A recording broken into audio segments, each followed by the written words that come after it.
কাপাসিয়া উপজেলা কৃষি সম্প্রসারণ কার্যালয়ের উদ্যোগে ক্ষুদ্র ও প্রান্তিক কৃষকদের মাঝে বিনামূল্যে বোরো হাইব্রিড বীজ বিতরণ অনুষ্ঠান অনুষ্ঠিত হয়। কাপাসিয়া উপজেলা কৃষি সম্প্রসারণ কর্মকর্তা কৃষিবিদ সুমন কুমার পোশাকের সভাপতিত্বে ও কৃষি সম্প্রসারণ অফিসার অলি ভৌমিকের পরিচালনায় প্রধান অতিথি হিসেবে উপস্থিত ছিলেন কাপাসিয়া উপজেলা নির্বাহী কর্মকর্তা তামান্না তাসনিম।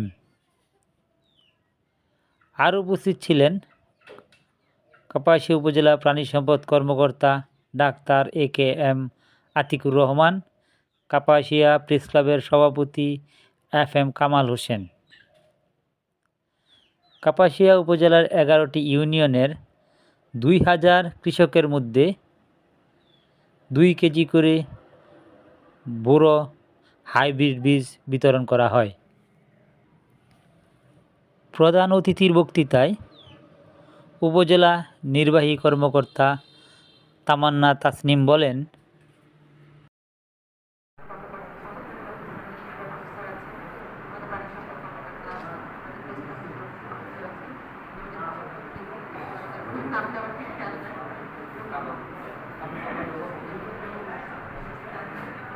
যাদের জন্য আজকের এই অনুষ্ঠান, আমাদের কৃষক ভাই বোনেরা এবং আমাদের প্রিন্ট এবং ইলেকট্রনিক মিডিয়ার সাংবাদিক যারা ব্যস্ত আছেন সবাইকে সালাম ও শুভেচ্ছা জানাচ্ছি।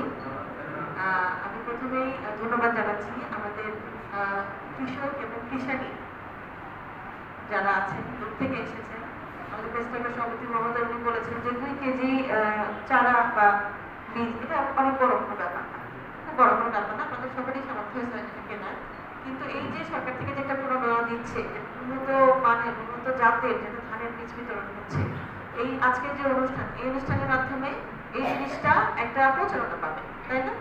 যে এই তারপরে আমরাও সবাই জানতে পারবো এই যে উন্নত মানের যে ধানের যে বীজ যেগুলো দেওয়া হচ্ছে, আমাদের সবার একটা মাথায় থাকবে না যে উন্নত মানের ধানের বীজ তো নিচ্ছি, ফলন কেমন হয়, তাই না? সবার একটা চোখ থাকবে কিন্তু সেই দিকে।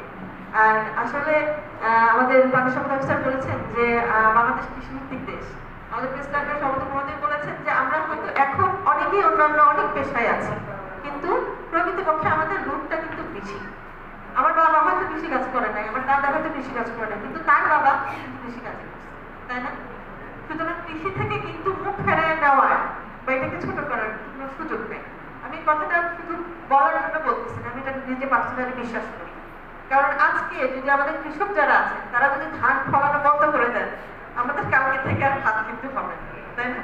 এটা কিন্তু সত্যি, এটা একদম মানে বাস্তব সত্য এটা। সুতরাং এবং ওনাদের যে কষ্ট, এটার আসলে তুলনা হয় না। আমরা তো চাকরি করি, পরিশ্রম করি, অফিসের মধ্যে থাকি, তাই না? 4 দেয়ালের মধ্যে থাকি, ফ্যানের নিচে থাকি, লাইটের মধ্যে থাকি। কিন্তু একজন কৃষক যিনি এই যে প্রচন্ড রোদ, এই রোদের মধ্যে বসে থেকে যখন ধান লাগায়, ধানের পরিচর্যা করে, ধান কাটে, ধান থ্রেশিং যেটা, ধান ঘরে তোলে, শুকায়, চাল তৈরি করে, মানে পুরো যে প্রসেস কি যে কষ্টকর, এটা নিজের চোখে দেখছি, নিজের চোখে দেখছি। অত্যন্ত কষ্টকর একটা প্রসেস এটা। এবং এখানে যে শুধু যে আমাদের কৃষকরা যা এগিয়ে আছে তা কিন্তু না, আমাদের যারা কৃষানি আছে, আমাদের চাষিরা এখানে আছে, এখন আবার আমার এখানে আছেন আর কি, ওনারা কিন্তু কাঁধে কাঁধ মিলায় সমানভাবে পরিশ্রম করে, তাই না? চাচা হয়তো ধান ফসল উৎপাদন করে মাঠে, কিন্তু এই মাঠে থেকে নিয়ে এসে বাড়ির উঠান পর্যন্ত রাখে, তারপরে কিন্তু দায়িত্ব শুরু হয়ে যায় চাচি, তাই না? এই রোদে দেওয়া, ধানগুলো বাড়াই করা, ধানে পাওয়া দেওয়া, এগুলো কিন্তু খুব কঠিন কাজ, এগুলো খুব কঠিন কাজ, আমরা জানি। তো আমাদের এখানে আমরা যারা আজকে আছি, আমি সবসময় একটা কথা বলি যে আমাদের কিন্তু সবার উদ্দেশ্য কিন্তু এক।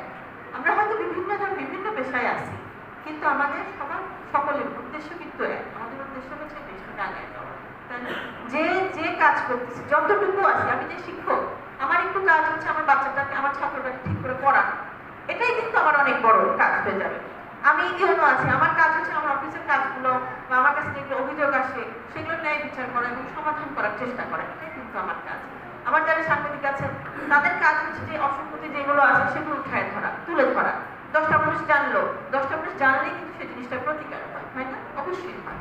আমার যারা এখানে কৃষক কৃষক যারা আছেন, কৃষক যারা আছেন, তাদের কাজ হচ্ছে যে এই যে আমরা বিভিন্ন কাজগুলো আমাদের অন্যের জন্য দেওয়া। অন্যের রিজিকের মালিক আল্লাহ, অবশ্যই রিজিকের মালিক আল্লাহ, কিন্তু একটা মাধ্যম লাগে না, একটা আশ্রয় লাগে। তো মাটি ফুটে তো ধান আসে না, আমার প্লেনে তো মাটি ফুটে চাল আসে না, ভাত আসে না, তরকারি আসে না, মাছ আসে না, একটা মাধ্যম লাগে। আপনারা হচ্ছেন সেই মাধ্যম। আমার খুবই ভালো লাগতেছে যে আমি কাপাসিয়া আসলে বেশি দিন ধরে জয়েন করিনি, 10-15 দিন হলো। এর আগে আমি অন্য একটা উপজেলায় ছিলাম, ফরিদপুরে ছিলাম, সদর উপজেলায়। সেখানে এরকম কৃষি প্রণোদনা অনুষ্ঠান আমরা করেছি, অনেক করেছি আর কি। তো ওখানে যারা কৃষক আছেন ওনাদের সাথে আমার একটা আত্মিক প্রায় 8 মাসের মতো ছিলাম ওখানে। ওনাদের সাথে একটা আত্মিক সম্পর্ক হয়েছে। আমি যখন চলে আসছি, আমার মনে আছে তার ওই দিন সকালবেলা এক চাচি আসছেন আর কি, খালি পায়ে আসছেন, এবং উনি আসে আমার মাথায় হাতে দেওয়া করছেন যে বাবা আপনি যেখানে যাচ্ছেন, আমি কিন্তু খুব দ্রুত চলে আসছি, খুব যে বড় প্রোগ্রাম করে আসতে পারছি সময় ছিল না। আমি জানি না সে কিভাবে জানছে বা কার কাছ থেকে শুনছে, আমি জানি না। উনি আসছিলেন, ওনার সম্ভবত আমার খেয়াল নাই, সম্ভবত জমি সংক্রান্ত কোনো একটা জটিলতা হয়তো সমাধান মানে এককভাবে তো করিনি, সম্মিলিতভাবে আমরা করছি। তো উনি আসছিলেন, এভাবে দোয়া করছেন। তো আসলে উনিও চোখে পানি পড়তেছিল, আমারও চোখে পানি পড়তেছিল, যে এটা কিন্তু নিঃস্বার্থ ভালোবাসা। এই ভালোবাসা কিন্তু কোনো প্রতিদান নাই। যে আমার এখনো আসলে আমি কিছু ইমোশনাল হয়ে গেছি ওনার কথা মনে করে। এটা কিন্তু আসলে নিঃস্বার্থ ভালোবাসা, যে উনি কিন্তু কোনো ওনার কথা আমার তো নামও মনে নাই, 2 দিন দেখলে চেহারাও মনে থাকবে না, কিন্তু এই স্মৃতিটা আমার মনে থাকবে যে উনি আসছিলেন, উনি আমাকে ভালোবাসতেন, মেয়ের মতো স্নেহ করতেন। তো আমি আসলে আপনাদের অনু হিসেবে আসছি, আমি আপনাদের সহযোগিতা চাই। আপনারা আমাকে একটু সহযোগিতা করবেন, আপনারা নিজে ভালো থাকবেন, আমিও যেন ভালো থাকি, আমার পরিবারের জন্য দোয়া করবেন, আপনাদের সবার জন্য আমার দোয়া থাকলো। আর আগামী কিছুদিন, আগামী 1-2 বছর হয়তো কাপাসিয়াতে আমরা যেন কাপাসিয়াতে কিন্তু আগায় দিতে পারি। আমি হয়তো একবারে কাপাসিয়া থেকে ঢাকা বানিয়ে ফেলতে পারবো না, এটা সম্ভব না এই মুহূর্তে, হয়তো এই 1-1.5 বছর 2 বছর হয়তো সম্ভব না, কিন্তু আমি যেভাবে পাইছি সেখান থেকে যেন একটু উন্নয়ন করে রেখে দিতে পারি আপনাদের জন্য। কারণ আপনারা তো কাপাসিয়ার লোক, আমরা তো থাকবো না, আমরা তো চলে যাবো, কিন্তু আপনারা থাকবেন আর আমার জন্য দোয়া করবেন। আজকে আমি কৃষি অফিসার মহোদয়কে ধন্যবাদ জানাচ্ছি এত সুন্দর একটা প্রোগ্রাম আয়োজন করার জন্য। খুব সুন্দর একটা প্রোগ্রাম হচ্ছে, একদম কোরআন তেলাওয়াতের মাধ্যমে শুরু করে সম্পূর্ণভাবে সুন্দর একটা প্রোগ্রাম হচ্ছে।